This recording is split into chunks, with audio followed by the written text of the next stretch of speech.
Nakakuha po ng mataas na marka ang Office of the President at iba pang ahensya ng gobyerno sa isinagawang Agency Performance Review ng Department of Budget and Management o DBM para sa nakaraang taon. Si Harley Valbuena sa report.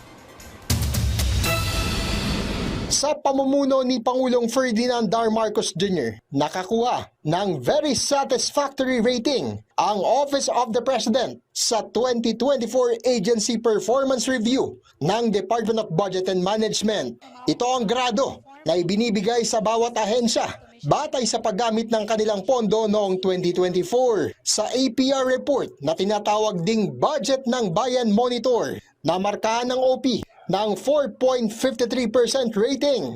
Malapit na sa perfect score na 5%. Umabot sa 97% ang kanilang disbursement rate o nailabas na pondo o katumbas ng 9.4 billion pesos mula sa kabuuang 2024 budget na 12.4 billion pesos. Nasa 78.2% naman ang total obligated funds o mga pondong nailaan sa mga programa at proyekto, habang 21.8% ang unobligated. The budget ng Bayan Monitor stands as a reflection of the government's collective commitment to ensure that every peso entrusted to the government is spent not only with care but with purpose, so that it truly transforms the lives of our people. Very satisfactory rating din ang grado ng Presidential Communications Office na may 2.5 billion pesos o 92.2% obligated funds. Ang Office of the Vice President nakakuha rin ng very satisfactory rating. Sa harap naman ng anomalya sa flood control projects, satisfactory o pasado pa rin ang grado ng Department of Public Works and Highways. Sa budget na 1.402 trillion pesos, 60.7% o 750 billion pesos ang naidisburse.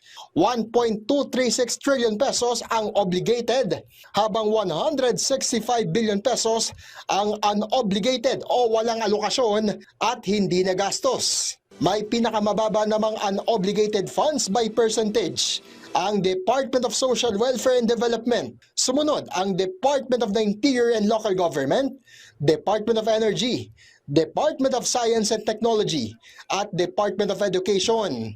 Para maiwasan ang mga anomalya at irregularidad, ipagpapatuloy ni Budget Secretary Amenah Pangandaman ang personal na pagbabantay sa malalaking proyekto ng gobyerno, lalo na sa flood control at sa transportasyon. Personal na din po natin na ininspeksyon dahil hindi naman nakikita lang sa papel ang tunay na nangyayari sa ating mga proyekto. At nais po talaga natin sa DBM na bawat budget ay mauwi sa inaasahang resulta at magatid ito ng maginhawang buhay para sa ating mga kababayan.